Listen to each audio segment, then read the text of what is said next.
what's going on, everybody? It's Rich Perez welcoming you back into your weekly rundown. Joined in with me, as always, my brother from another, my co-host all the way from the 305, Kayson Davis. How you doing, Kay? I'm doing good today. At work, we fed the homeless. We did some volunteer work, so it was a good day. Community work. I love to hear it. I love to hear it. So as you guys know, we gotta get into this whole conference finals recap. We're gonna preview the NBA finals, Indiana Pacers versus the Oklahoma City Thunder. But some big news took place yesterday, and that is that the New York Knicks have fired head coach Tom Thibodeau. So what we like to do whenever we talk Knicks, we like to bring in some Knicks fans, and this one's a real special one, folks. To talk about the this Knicks news, we're bringing in my pops, everyone's favorite uncle, Uncle Tony. Welcome into the rundown, pops. How's it going? Oh, it's going good. Thanks for having me, Rich. What's up, Kayson? How's it going? Good, good, good. Let's get going. Some good stuff to talk about. All right, so I'm not gonna lie to you. When the Knicks made this move, I was shocked. I've had conversations with you. I've had conversations with Kayson about what I think about Tibbs. I didn't think Tibbs was the guy that's going to get the Knicks to where they want to go. That's no disrespect to him. He built an incredible culture over the years that he's been here. It's the most success the Knicks fans have seen in a while. But there's a lot of things to nitpick with him. With that being said, I was shocked because they just gave him the extension. You're in the conference finals, beating the Celtics on the way to get there. So I don't know. I guess they had some meetings with the players and they made their decision. How were you feeling when you saw this news? Who me, myself? Who me? Yeah. Oh, I was shocked, but then I wasn't shocked because it's funny because I remember when they hired him, and the first thing you said to me, you being a Heat fan, the first thing you said to me was, "Dad." You said, "Dad, he's not the guy." And I was arguing with you. I was like, "Why, Rich? He's got a pretty good resume." And you were like, "Dad, he's been known for burning out players. He plays in too many minutes." And I didn't put much emphasis on it back then, but everything you said back then came to fruition today, yesterday when they fired him. Um, so it is what it is. Now it's a matter of what do they do next. I mean, you hear them talk about, or you hear organizations talk about a new voice, but I don't think it's about a new voice, even if they would have kept Tibbs. I think you could have the same voice, the same guy. I think what needs to be said is not so much a new voice, but them playing a different style of basketball. We went from a 6'9" ISO Julius Randle to a 6'2" ISO Brunson. We did pretty much.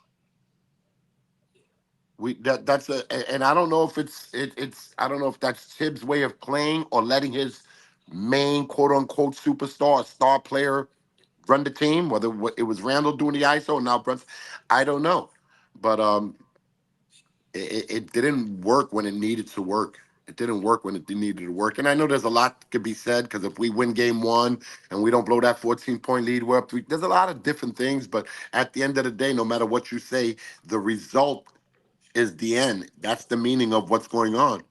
So, I'm surprised, but not surprised. Kason, what's your opinion on what's going on now that they got rid of Tibbs? What do you think about it? Yeah, I'm a little surprised too, kind of to what both of you guys said. I think that while I think everyone has their gripes with him, I think you can see it in the Pacers series that like some of the players just look tired, and you can see that he doesn't play his bench as much. But still he got them to the success that they got. Like they still made it to the conference finals, and he kind of built that program up to what it is. So while he has like his issues, kind of to the point you just made, they knew those issues coming in, and Yeah, everyone kind of knew that. yeah.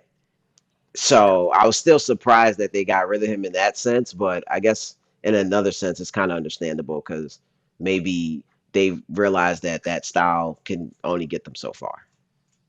Yeah, and I agree with what you said. I think that's a really good way of putting it. It's not so much voice, but it's style, right? there's a couple things we could go here. I've seen people talk about, this is disgraceful. How could they do this to him? I mean, when you make the right move, you make the right move. I wasn't around when Doug Collins got fired, but I would imagine some people saw Doug Collins get fired by the Bulls and thought that's crazy. They've been competing, they've been playing well, but then they go to Phil Jackson and the rest is history.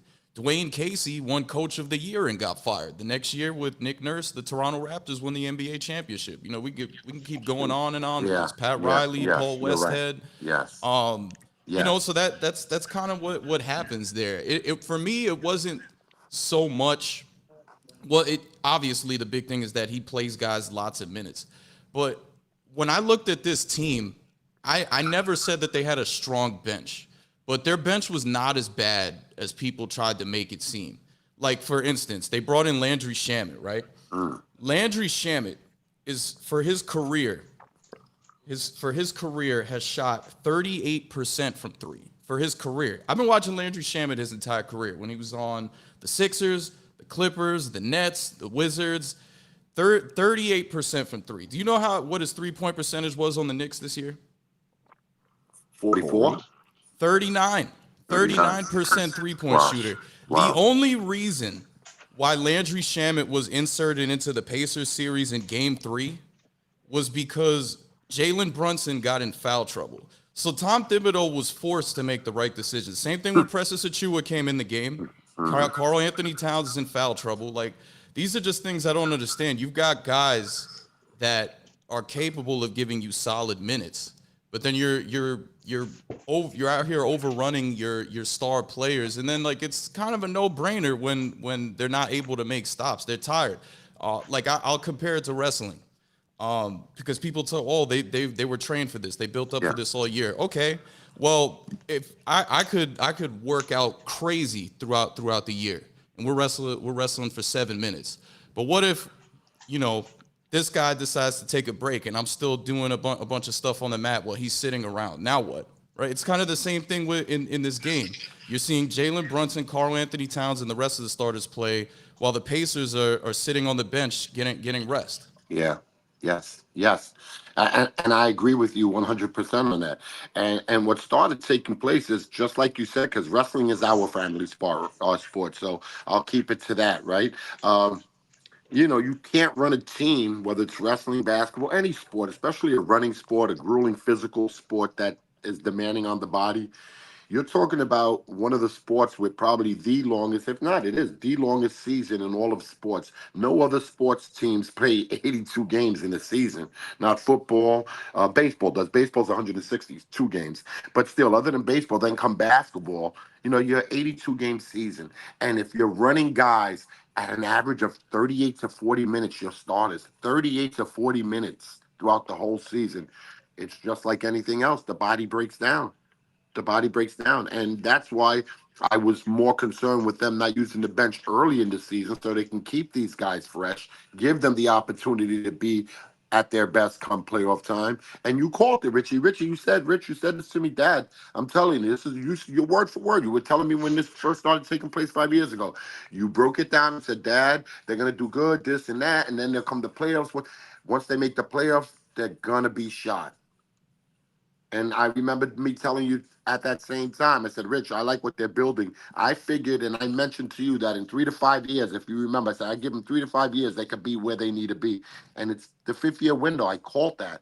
But you also simultaneously, you at the same time called and said, and broke it down in detail, that the overplaying of the starting lineup, a 6 man rotation, even a 7 man rotation with too much time, it's too much. It's too grueling. And if you look, a lot of teams, your good teams, they're adapted to playing at least 8 guys. Guys are fresher. And guys got numbers. Achua is a talented kid. He can get it done. I worry more about, okay, you got your starting guys, and we got a guy like Josh Hart, who I love Hart, but in my eyes, isn't a starter. Not on a real good team. He's not a great shooter. He's not a great handler of the ball. He's not a great passer. And his strength is hustle, rebound, and play physical ball. When you're playing that one style of the one-dimensional player like that for 40 minutes, 42 minutes, man, where does the talent come? Where does somebody else who could shoot and score come from? They don't have them. Then when you take the fact that now they're talking about they need a shooter, well, they had a shooter. They had the kid who scored and hit more three-pointers than any other Nick in history, which was DiVincenzo. And then you can come back at me and say, well, they weren't going to make the trade for Towns if they didn't give them DiVincenzo. Just, I don't get it. We had no shooters. Anjanobi, he's another heart pretty much, right? Physical, gets the rebounds, tough defender, not a good ball handler. Not a good handle of the ball. Not a good clean stroke. And like you said, Shamit, with all the experience Shamit has in playoffs, he's got a ton of that. You can't teach that. You have to remember, the playoffs ain't the regular season. When the playoffs come, the energy, the nerves, the pressure, it starts showing. And I'll tell you what pressure basketball is. During these playoffs, do you know if it's not four, it's definitely three times that the Indiana Pacers came back down by 7 with 1 minute in the fourth quarter or in overtime. Three, if not four times, they overcame a 7-point deficit with 1 minute left. Not in a season, in these playoffs. Yeah, Yeah, it's they actually haven't crazy. lost back-to-back games either. They're It's good. They got the audacity. People, what are you looking at? They have the audacity to insult and disgrace this young man Halliburton as an overrated player. Are you kidding me? What overrated player who doesn't score 25 and these crazy other numbers and continues to get his team to the next level? That kid is so underrated. I told Richie before the playoffs. I've been telling him that kid Halliburton's a problem. He makes everybody around him better. I love Jalen Brunson. Brunson makes the team better at the end of the season, 51 wins. It looks like the team is better, but he doesn't make individuals around him better. He doesn't. He doesn't get guys the ball on the move. He doesn't get the guys shots where they could create and score. I mean, I just look. It goes to show you that's what playoff basketball is about too. You got to move the ball. You got to avoid, unnecessary turnovers. Brunson's a nightmare, and everybody thinks that Oklahoma is going to run through him. I'm going to tell you right now, don't be surprised if Indiana, because I will not be one bit surprised if Indiana wins this title. Not one bit. If you look at both teams, they mirror each other. They're both around the same age. They're both a young team. They're both athletic. The only difference between, to me, Indiana and Oklahoma is that Oklahoma has the killer superstar scorer in SGA. But as far as the rest, their makeup is that DNA is cut almost from the same cloth. Young, athletic, move the ball, run the court. They play the same kind of game. They Yeah, I play the think. same kind of. I'm Yeah, I sorry, think. Kayson. What were you gonna say? No, I was gonna say. Yeah, I think that's what makes this series interesting. I think a lot of people are kind of sleeping on it. I think they both kind of get up and down and play good basketball.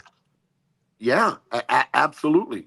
But again, and they do. But you know that Oklahoma City's a little bit more predictable because when Shea got the ball, well, he averages 31, 32 for a reason because he's going to shoot a lot and he's going to drive and he creates for himself a lot. But when Indiana's got the ball, you don't know. You don't know who's shooting.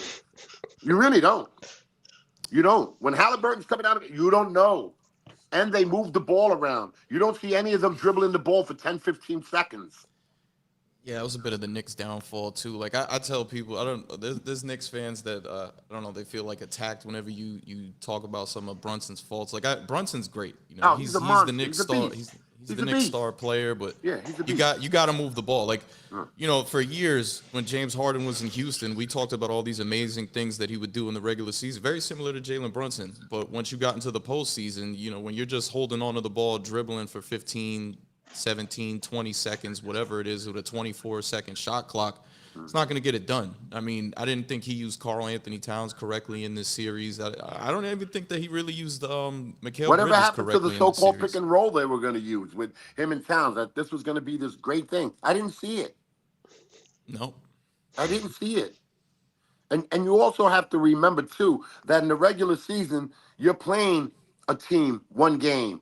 You might play them I don't know how many times a year, but in a series, it's the best of seven. So hypothetically, like realistically, in the season, if they played each other during the season on a Friday night and they don't see each other till about another 5 weeks the second time, okay, there's a 5 week gap in time when they play. In the playoffs, you're playing best of seven within an 8 to 10 day period. These guys are making all kind of adjustments. It's a whole different animal. It's not a one game during the season. People keep thinking, oh, this team and they beat them three in a row or they beat them 3 out of 4 during the season. It's a whole different animal when it's a playoff setting. It's a whole different animal. And I'll tell you that I call them rock hands. Anthony got rock hands. Hart got rock hands. You throw them the ball, hits their hand. You don't see that. You don't see that with Indiana. They're a lot more cohesive in their offense. It just hurt to see Brunson. They know like come 15 seconds he's still got the ball or 17 seconds they know he's not getting rid of the ball. They know. So then what do? Knowing that he's most likely going to shoot and try to get to whatever spot he wants to get, now they're blocking off those lanes. Now they know, oh, he's going to go left. Now they're anticipating where he's going. And they did a great job defensively as a unit, anticipating where Brunson was going to go next each time he had the ball. Whether it was push him to the corner, well, now we push him to the corner. If he wants to come back left, they already were a step ahead of him. And you could see the frustration on how many times he had to grab the ball, stop his dribble, how many times he ended up on the floor because he dribbled into trouble. That's because the defensive the defensive scheme that was brought to the table was a good executed one and a team one devised by Carlisle, he's the guy's not a champion for nothing. Just like you got championship players, you got championship coaches that when it comes to coaching in this time of the year, they just jump another level from experience and from proven results. Go ahead, Kay. Yeah, nah, I mean, I agree. I think you kind of seen in this series that Brunson kind of holds the ball maybe too much. And Hmm. even like the times where Cat went off, it was kind of like when Brunson was on the bench. And that's when Yeah. Cat was kind of able to play a little more free and do what he wants. And like he said, like the pick and roll, that thing was supposed to be a thing for them. And I don't think we've seen it that much. They kind of actually played better when the other one wasn't on the court. So that's something they kind of need to figure out. And then I think they could have played Precious in that series a little more too. Cat had a hard time guarding pick and rolls, which is another thing that like Indiana attacked. So I think playing Precious, someone who's young can get up and down with those guys and maybe guard a little bit may help them out. I Yeah. talked about how he got forced to put some of those bench players in. He even got forced to start stagnating Brunson and Cat. Like he saw I forgot what game it was. Their lineup was a negative, and then people start talking about it. Next game, you start to see them stat. It was actually I think it was game after game three. He's like, well, it worked. Cat brought us back when Brunson was on the bench, so I guess I shouldn't play him together. Like how do you get forced to make the correct moves? I mean, It happens, man. People get stuck in their ways. Coaches get stuck in their ways. They just been doing what they do the way they do for so long. They stay stuck in their ways. It's just like an athlete. It's just like a basketball player, a baseball player. They just get stuck in their ways. It's like it's embedded in them. It's what they turn to. It's just what they turn to all the time. And how many times, forget the coach, how many times should Brunson, as a world class elite basketball player, one of the greatest basketball players in the world, when does he himself forget the coaches and the offensive schemes that are written and drawn? When is he going to tell himself, I need to start moving the ball? Really? It takes a coach, it takes fans, it takes critics to start saying Brunson needs to move the ball. Doesn't Brunson know, or shouldn't Brunson know at this time of his career, after playing basketball his whole lifetime, I need to move the ball. I'm coming up. Let me not dribble it. From the minute they give me the ball, say they shoot, the opposing team shoots, they miss. They get the rebound. Basketball court's what, 94 feet, 92 feet. I got the ball, 86 feet. Let me, the minute I get the ball at the 86 or 87-foot mark, let me move the ball forward. Let him move it forward. But it's never that. It's the same repetitive thing. Brings the ball up himself, and again, boom. Now it's pretty much once you get into that half court set, he dribbles into a half court set. Now it's automatically ISO ball. It's what favors him and what he likes. And before you know it, it's him himself, not the coach or the schemes. It's him himself dribbling us and putting us in these situations.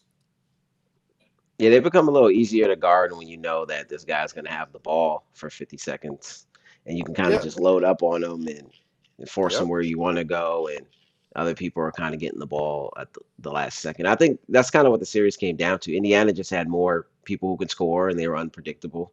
And the Knicks were kind of predictable with what Tibbs does and kind of what Brunson does. And they're kind of maybe just easier to figure out. Yes, I think yeah, I that you hit the nail on the head, Kayson. That is a perfect description and breakdown of what it is and was. You hit it on the head. Exactly. Exactly. I couldn't have asked someone with a better description, overall description, than what you just did. That was excellent right there because it's true. They knew what we were going to do. They knew when we were in these situations, what was going to come from it, and they were ready for it. Carlisle was ready. We never knew what. All you knew Indiana was going to do was move the ball, pass the ball. Well, but where's it going? Who's getting? And people don't. Halliburton, that guy's crazy good, man.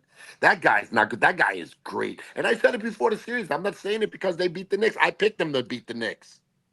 Didn't I, Rich? He did. He did.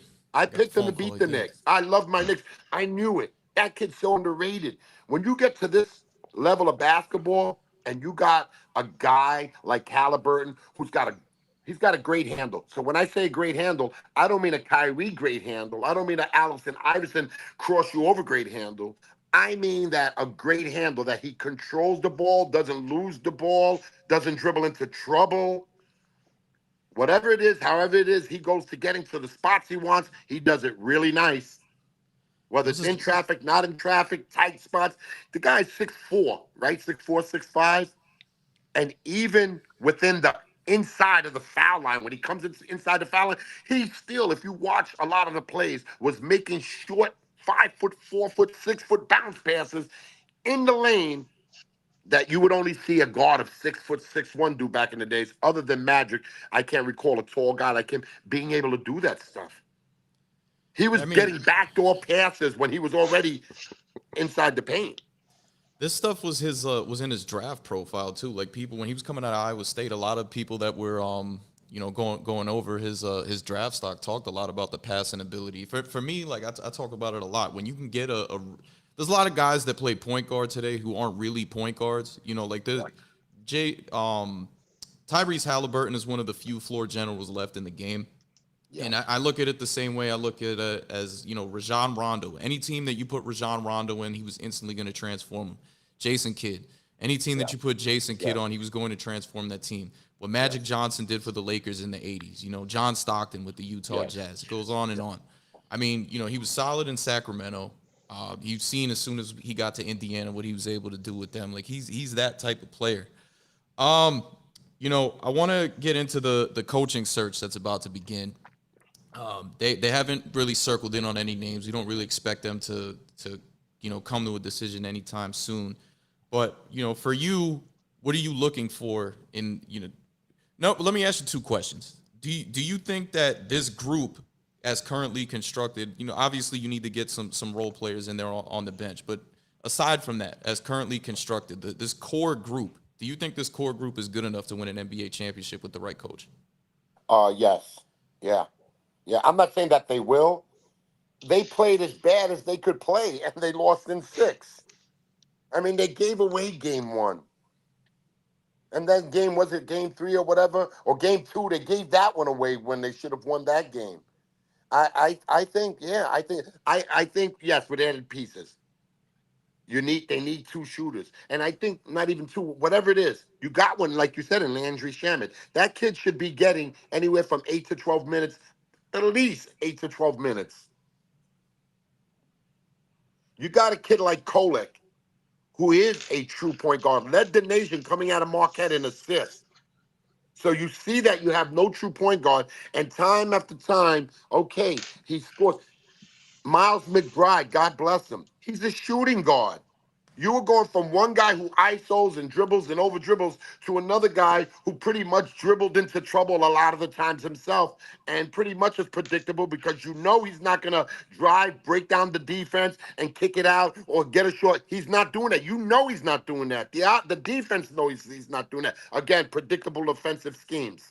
You know he's going to come down with the ball when Brunson's not in the game and get once he gets to about the key, he's either going to shoot a three. He's going to try to over dribble, and it's not always good decision making on his part because he's not that pass first guard, point guard. That kid Kolek, that's what he is. I didn't get a lot of minutes either, so you didn't really get to He didn't get develop a him as lot a of minutes, rookie. and there's times where you know you need to have somebody get other guys involved. And Kayson said it earlier. Brunson will dribble to the ball, so by the time he does decide to pass it, there's only a couple of seconds left, and a bad shot's getting taken. You know, I think we hurt ourselves. Like we shot ourselves in the foot, not giving Kolek some time. Achua, I think, obviously, Kason made a great point there. Shamit. Those are the three guys you could have inserted, and now the rest of your team would have been fresh. Think about it. We were up by 14 or by 16 or whatever it was with 5 minutes left, and Under Tibbs three brings minutes. back in Brunson. Me personally, it's not broken. That's what's got the lead, and that's what's going. I'm going to stick with that group until that 14 or 15 point lead might turn to, okay, 8 or 9. Then I'm like, whoa, I got to get my star player in.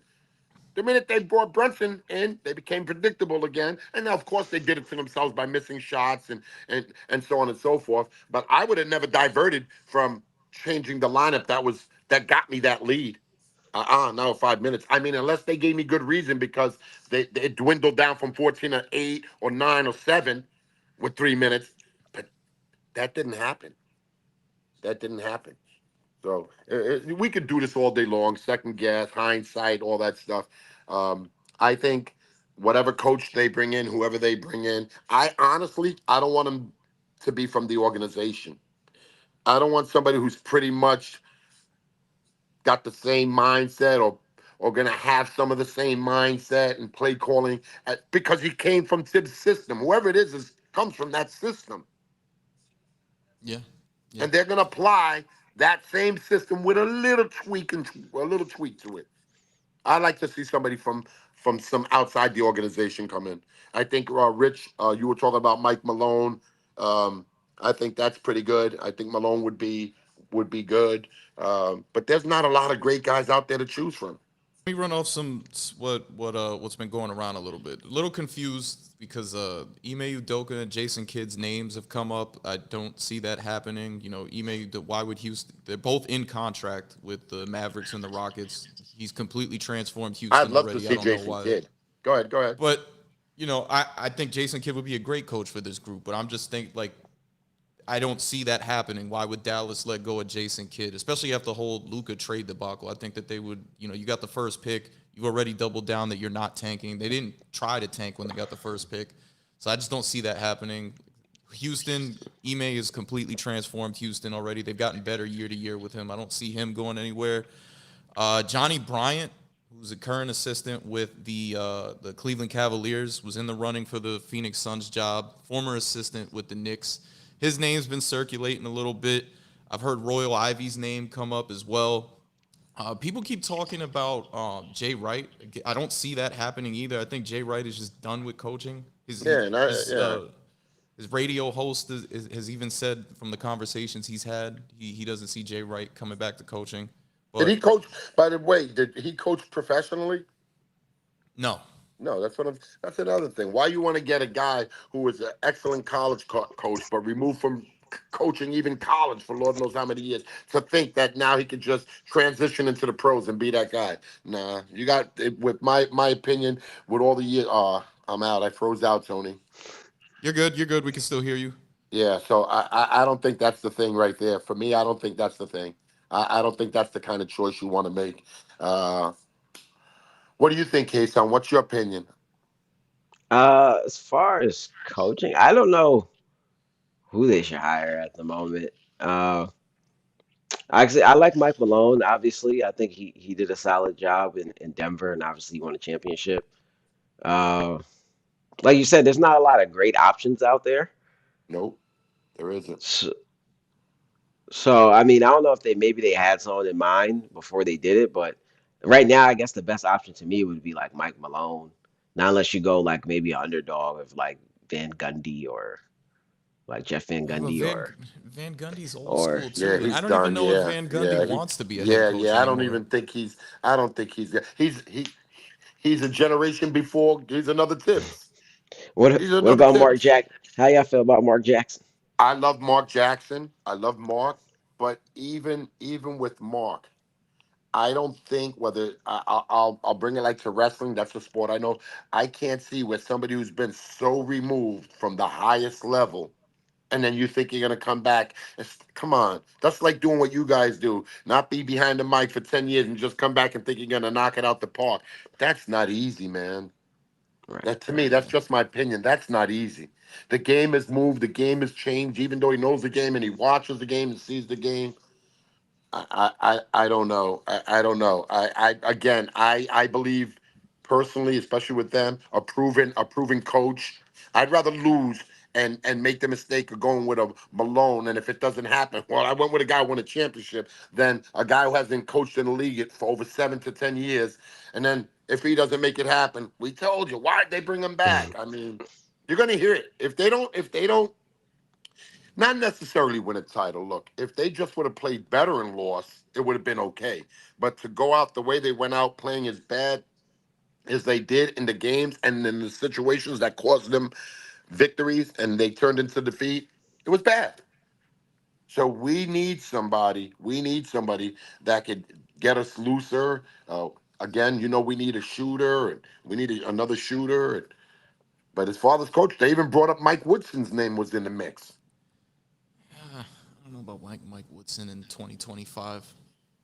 I'm telling you, that was one of the names that were mentioned too. I know, but they've been mentioning a lot of And guys. how It about just that other guy? Who's the other guy who was the Milwaukee coach? oh, you talking about Budenholzer? Yeah, where's he at now? Is he a free agent? Yeah, I don't think he's doing anything right now, but I think Budenholzer kind of reminds me of Tibbs. Does he? He won an NBA championship. Don't get me wrong, but I mean, he did get fired for a reason. Okay. And that Yeah. wasn't the first. Like he got fired when he was in Atlanta. They had great results in Atlanta too, but didn't work out there for similar reasons why it ended up not working out in Milwaukee. I'll defend Johnny Bryant and like Royal Ivy a little bit. When Phil Jackson got brought in, he was a coach in the CBA. As a coach, he was relatively unknown. Same with Pat Riley when he took over for Paul Westhead in LA. You know a name that hasn't been talked about enough that I think is real interesting? Which I one? think Jason Kidd's not the name. I'm just making a point. Jason Kidd is such a good coach because of how great of a point guard he is. Like your point guard is an extension of your head coach. Yes. I've always said for years, if Rajon Rondo ever decided to get into coaching, I think he would be really good just because of what people already who played with him already said he was basically a second coach when he was on teams with them. You saw what he did when they swept the Portland Trailblazers when he was in New Orleans, what he did when he was in Chicago before he broke his hand against the Celtics. Now he's an assistant coach right now. Oh, is he? I, Where I at? would take I gotta look that up. Is he with I the Mavericks? I think he was helping out Doc Mo, with the Bucks for a little bit, but I don't know if he was like on their bench. But I know he was helping out the Bucks with I Doc mean, for that's a little one thing bit. to be said, Yeah, Richie. yeah, he But was with the Bucks. yeah, but you know what it is, Rich? But you're talking about a guy, like you said, that players say he's a tremendous basketball mind, a high IQ guy. But when you've never done it before, and it's just not the 48 minutes of the game that you're coaching, and it's a whole season of putting things together, getting a staff together, working, training. It now a lot of other things come into play. It's more than just the actual coaching of 48 minutes that a coach, you know, has to bring to the table. So I mean, I think as an outside shot, that's pretty cool to bring up, and I think, hey, that's pretty that's interesting. But again, I mean, I don't know. I want to go with a proven guy. I would go with a proven guy. Whatever they do, it is what it is. The Knicks, you never know what they're gonna do. Nothing surprises me. Um, but they definitely ran themselves into the ground physically. That style of basketball, it just isn't going to work no more. You're not getting away with that style of basketball no more when you got these young athletes that are 23, 24, 25, and they're getting their rest. And you got guys that are, okay, it's pretty similar, the same age, 26, 29, 20, whatever the average age on the Knicks. But I don't care how young you are. When you played an 82 game season and you average 42 minutes, 41 minutes the whole season, and somebody your age just as talented as you average 36 minutes, those 5 minutes a game, that's times 82. That's over 400 minutes of saved body time on your legs, on your ankles, on your thighs, your calves. I think that has a lot to. There's a lot to be said about that. I think it was more so not the lack of talent. I think he just, Rich, you said it perfectly 5 years ago. He ran him through the ground. And who's going to have their legs under him when all year they've been getting all these minutes? That happens with a wrestler. Come the end of the season, the Iowa style guys, their legs, they don't have their legs no more. So I think a big part has to do with that. I think their legs weren't under them no more. That's why their shots weren't falling. And I, I don't know, man.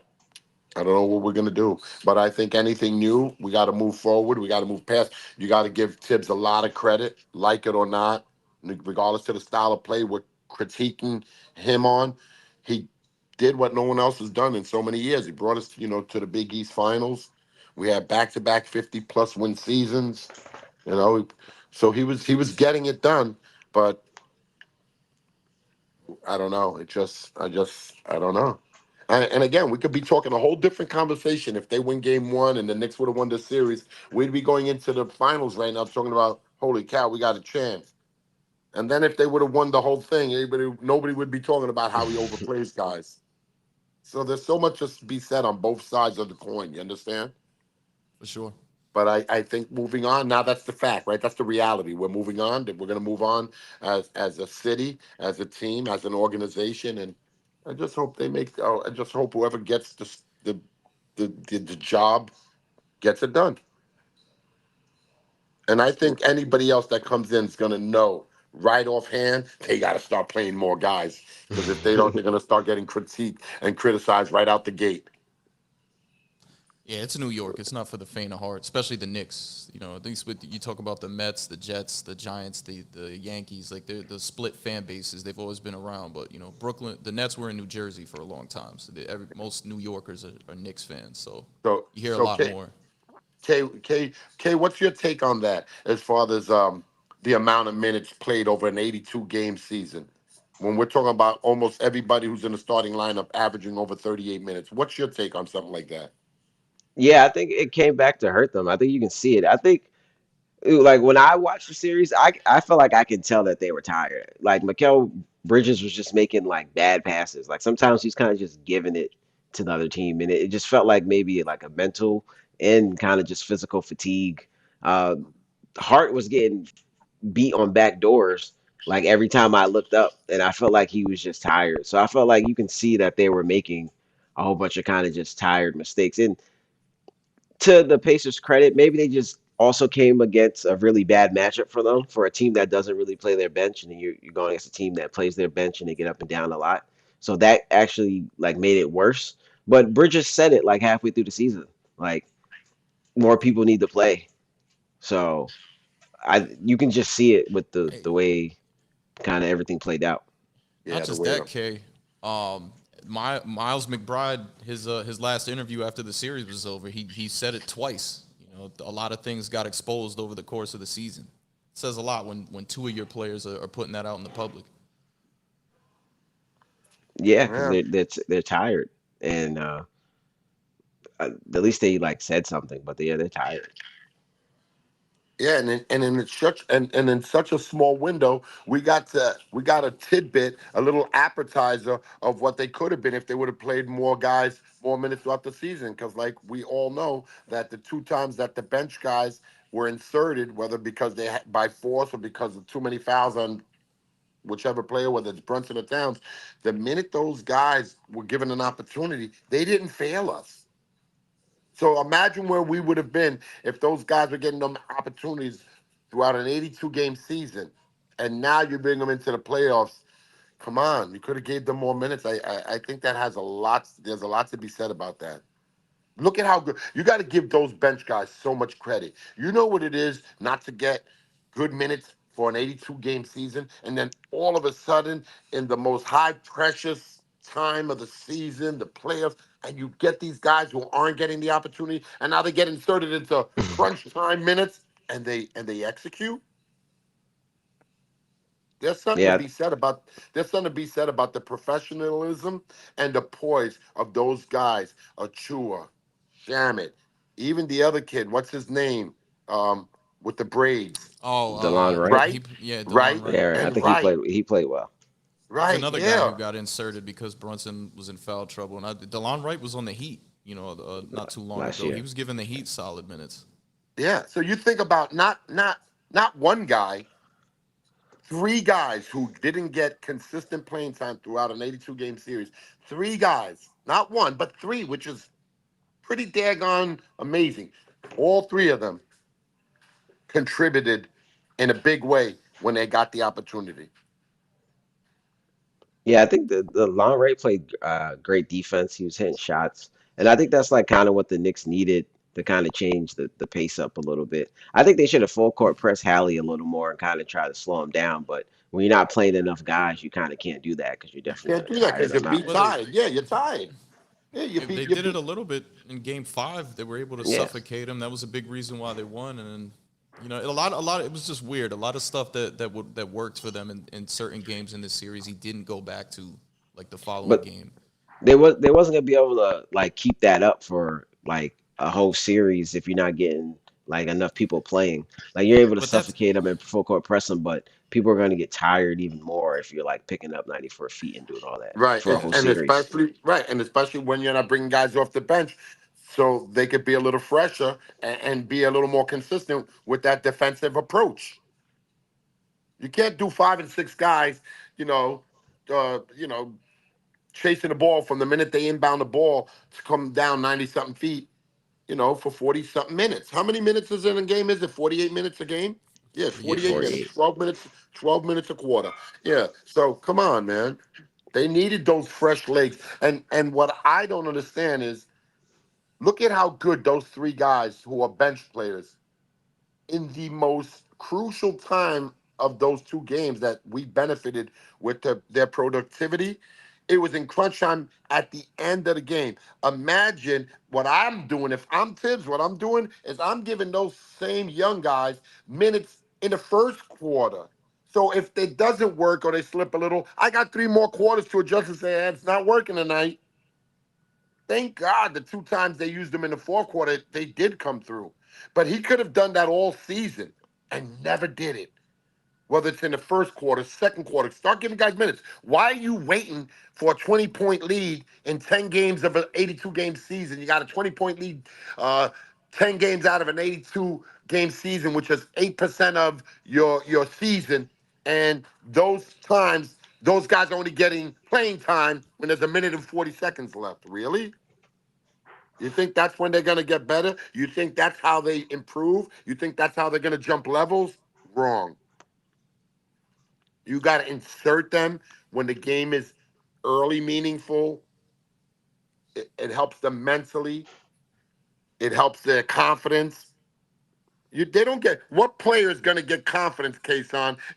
I put you on the Knicks, Kayson, and you're a bench player, and you're Kasich or any of those kids, and I'm only bringing you in with a minute and 40 because we're up by 26. Instead of saying, Kayson, listen, get off the bench, come on. There's 3 minutes left in the first quarter. Kayson, let's go, get in the game. Oh Yeah, and wow, it's I'm hard getting because it's hard to get a rhythm. Like it's hard to like because Yep. you haven't been playing all game. You haven't been playing all seasons. all You can't just season. like can't step on the court and just have a rhythm. So that's kind of Right. really where it hurts them too. Like just throwing getting thrown out there. That's just like me saying like Rich, get up right now and go try to shoot the basketball. Like you have no rhythm, no nothing, and you're kind of getting thrown into a game. Yeah.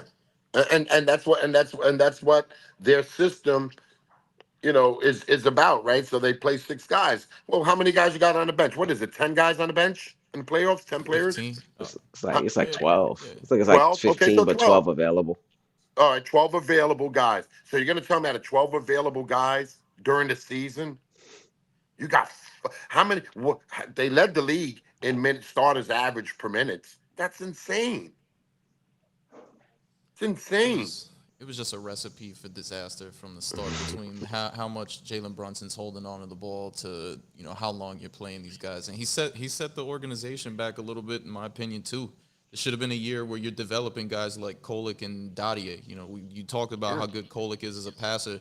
yeah. Dadier's coming from France, where they're right now France is in an upsurge as a basketball nation. So he's got talent. He's been on that team and those neither of those guys were developed this year. So whoever's None. coming in is got a not just a task of not just a task of getting this core group right, but developing guys.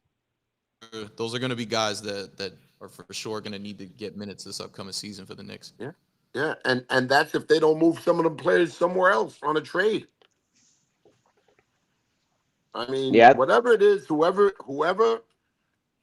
the guys are going to be on that team next year, somebody, whoever's coaching them, better at least have an 8-man rotation. At least that six I, man, 7-man rotation ain't cutting it. It ain't cutting it. You gotta have an eight. You gotta have at least 8 guys, and even 9 and 10 should get some minutes. But when you just depend on 5 and 6, and once in a while 7, nah, not good enough. I'm not. Uh, Pops, before What? we get you out of here, we had a real nice convo with Tone when he was on here with us last show. You've been the longest Knicks fan that we know, so we wanted to get your take. Yeah. Top 10 Knicks all time. Players? Yeah. Well, you automatically got to go with the starting 5 that won the championship because they won a title. I'm serious. I mean, how do I go anywhere, other than those 5 guys, regardless of size and era, whatever? They won. They won. People say the same thing about wrestling. They won. So I go with the starting 5 from the 72-73 team. And then after that, give me Bernard King. If I got to go 12 players, 7 more, 10, 10, 10. 10, Bernard King, That's 6. Patrick Ewing. I'm telling you, man. Michael Ray Richardson, when Throwing Mello in before, there? no, wait, Michael Ray Richardson was a 6'6" nightmare. He was 2 inches shorter than Magic, but was a lot that kind of guy. I would have brought Michael Ray Richardson in there when he was before he was having his issues. God bless the brother. Um, Carmelo, yes, definitely Mello. And I got That's one easy. more. And I got one Two more. more, I think. I think that was 8. Okay, You got okay, 10 more. eight. Michael Ray Richardson, Mello, Patrick, 2 more.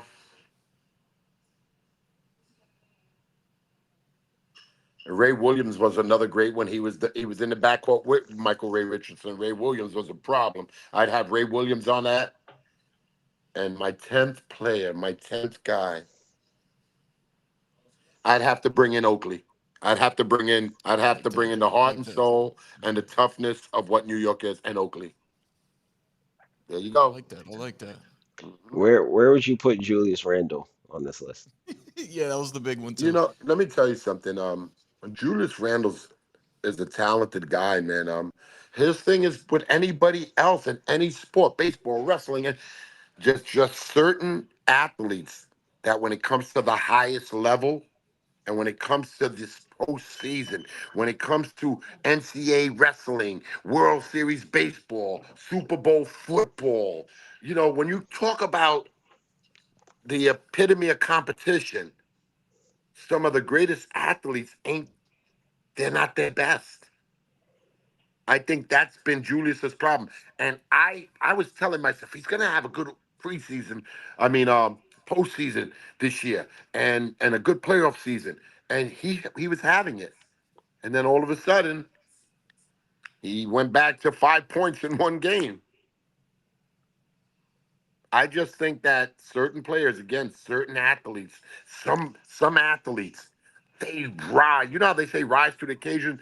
Some athletes, it just fuels them. It just fuels them. And they just do better because they embrace the pressure, the crowd, and it just works for them. And for some athletes, it doesn't work for them. It tears into them. It makes them nervous. It makes them second guess themselves. But Julius Randle is a tremendous talent. But he's another one that he's a very stubborn athlete, stubborn basketball player. And no matter how many times you tell him not to do something or bring the ball up or stop bringing it up, he just does Julius. Whereas the guys that I mentioned, every guy that I mentioned on our list, the championship team plus the five guys, none of those guys had that characteristic. None of them. None of them. You remember the name Michael Ray Richardson, Kay? Yeah. Do you ever watch? Man, he was a problem, man. Him and I, Williams, they were backward. They were incredible. Those guys were incredible. But yeah, those are my 10. Those are my I guys. like it. I like it. Those are my guys. So what do you guys? You done with me? Yeah, yeah. We don't want to keep you too long, Pop. We I love you. appreciate the time. Okay, I love you, Kason. I love you, love nephew. It's been a long love you time. too. Love you too, When you Unc. come back to New York, please, you got to come see Uncle Tony, huh? Don't Yeah, I be a might be stranger. there. I might be there next week. Jen's having like a party. Oh, I'm gonna be there. That's right, Dwayne Scott. I saw Dwayne yesterday, right? Tony, we saw D yesterday. I saw D Scott, my brother DJ Fazo. I saw him yesterday. Okay, so I might And see I you want there. to I'm give a I'm trying to make special. that. I want to give a special shout out to my three brothers that ain't with me no more. God bless their soul, brother Wayman Myrie, brother Donald Myrie, and brother Ralph Myrie. Three of my heroes and three of my brothers from another mother. God bless your souls. We love you, and they're proud of you, Kason. They're looking down at you. They're proud of you, brother. I appreciate it, Unc. God bless you. All right, y'all. That was Uncle Tone. All right, so real good Knicks talk there. We kind of already recapped the Eastern Conference Finals. Let's get into the West. Shouldn't be too long. That took 5 games, and then we'll give you guys our NBA preview, and we'll get out of here. And we'll see you guys next show. So, okay, Thunder, Timberwolves. 5 games. I mean, there's not really much to talk about there. I told you guys eventually the Randall handle was gonna, rear its head again. I really, he didn't really have those challenges in the Lakers series. Thought Butler and Draymond folded a little bit in the series as far as defending him goes. But we talked about it all season when it comes to the Thunder. They just got so many different bodies they can throw at you. Caruso, Lou Dort, those guys did a really good job on him. And it got to the point where they had to just bench him in the fourth quarter. He literally got ran off the floor. What were your takeaways in that series, Kay? The Thunder's defense. I think they just have multiple bodies to throw at you when they need it. Whether you're going from Dort to J Dub to Caruso to Kayson Wallace, and then you still got Chet back there. So I just think the Thunder's defense was maybe a little too much. I mean, you see Anthony Edwards say it after the game, like their defense is kind of on the string. So I think that was really it for me. Their defense was kind of really impressive, and I think for Minnesota, their role players just couldn't hit enough shots. Obviously, they're going to zone in on Ant, and then he made the quote about like I don't think I played bad, I just didn't get enough shots, and that's because he was kind of trusting his teammates and giving the right passes. Those guys just wasn't able to consistently enough make shots, and like you said, they were able to slow down Randall. So I think that's really the difference in that series. The Thunder had just so many bodies to throw at Ant and kind of wear him down eventually, and his team just didn't make enough shots for him. Yeah, yeah, big time. Shea Gilgeous-Alexander, Western Conference Finals MVP. Not too much of a shock there. There's really not too much we could say about that series, man. Like they didn't really give Ant Man any type of space to breathe, like you mentioned. Did what they did on Julius Randle, and then I mean, yeah, the rest of the guys really couldn't get much going. The games that they did win was either Ant Man doing what he does, and then the role players, bench players, going on a scoring frenzy themselves. So Yeah, that's really the series. I mean, they slowed down Randall, forced him to kind of put the ball on the floor, and tried to, make it difficult for him. He had like one good game. I think it was game one. But that defense is just real, and that's really what I can say about that series. The Thunder's defense is really elite. So we got NBA Finals kicking off tomorrow, man. And chat, if you guys are in there, please feel free to Shea Foul Alexander. Yo, we gotta stop with the whole foul chasing stuff with Shea, man. You like if he didn't get any foul calls, he would still lead the league in scoring. Who was behind him in scoring? I think it was Ant. Was it Ant? Probably was. Uh, that's interesting. I think he made the point that he shot less free throws this year than he did like a lot of other seasons. So uh, I he It was doesn't get fouled Giannis. as much. I just think that the way it looks for him is what people don't like. Yeah, I don't understand that, man. Um, let's get into these NBA finals before we get out of here. The Indiana Pacers versus the Oklahoma City Thunder starts tomorrow.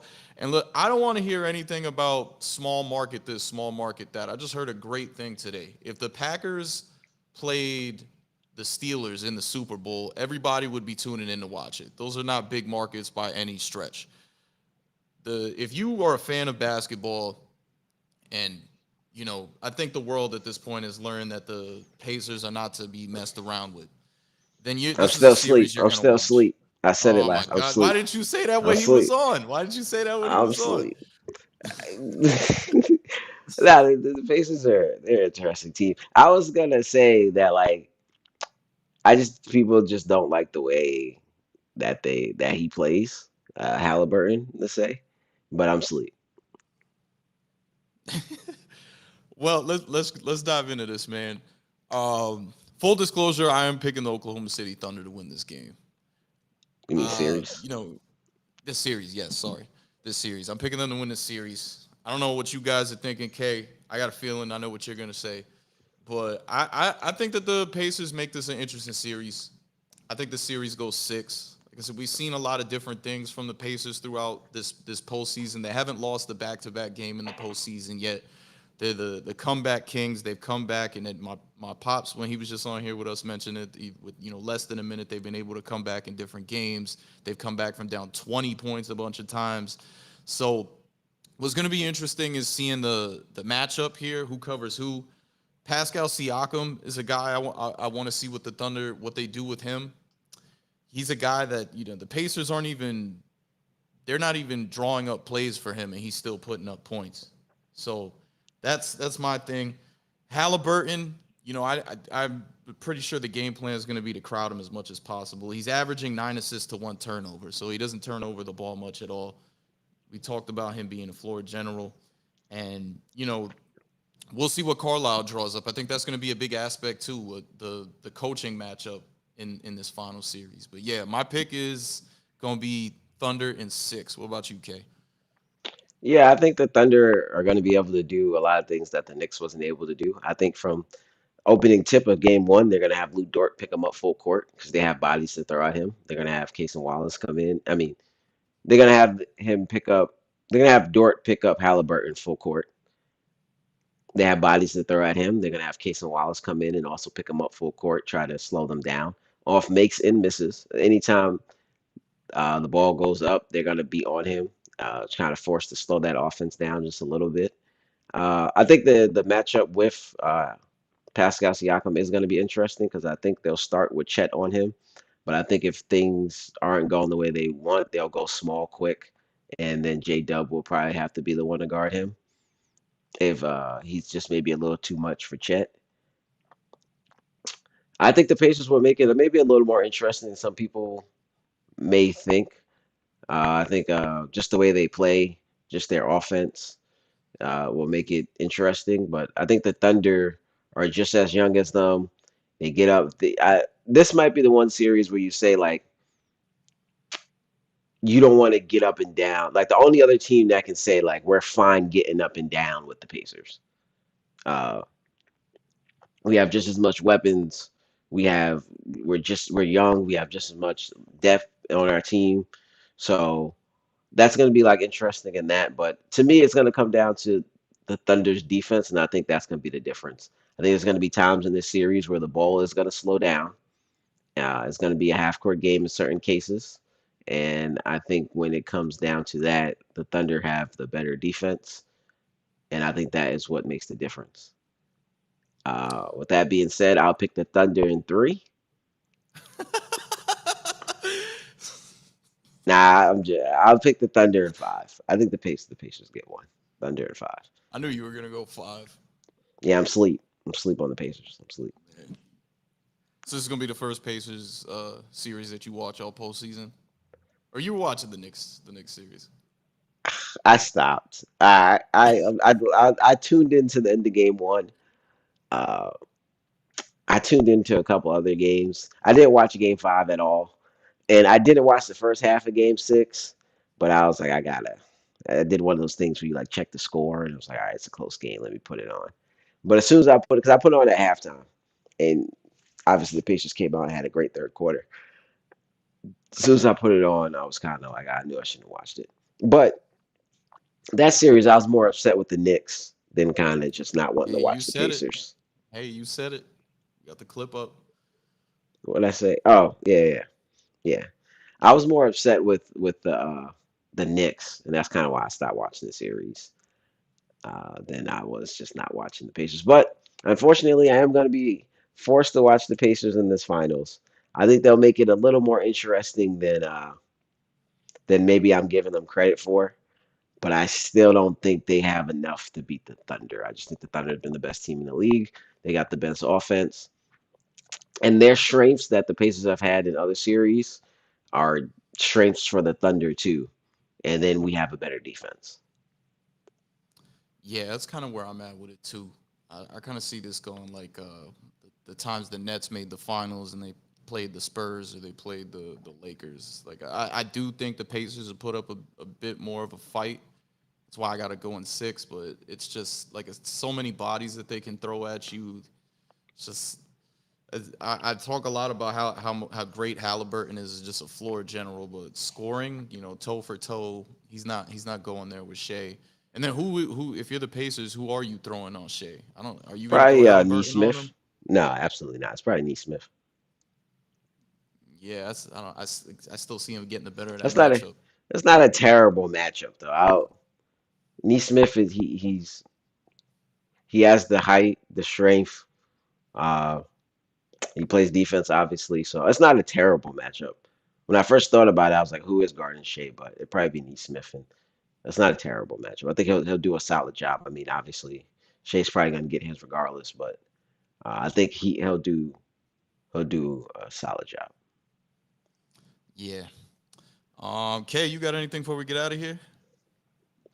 Nah, uh, nah, man. Again, appreciate everyone that tapped in. I appreciate your dad for coming on. A That lot was of a good Knicks one. talk in there. Long time coming. Uh, and appreciate you, brother. You know, another one in the books. For sure, for sure. Before we get out of here, I want to give a big shout out to our guy Leak, Friend Zone Leak. It's his birthday today. We miss you, brother. Rest in peace, and we're thinking about you. Yeah, shout out to the Knicks and eight. Uh, shout out to the Brody League. R.I.P. Yeah, for sure, man. Thank you guys for tuning in. This was a good one, and we will catch you guys on the next one. For Kayson, Rich, this is the rundown. Peace.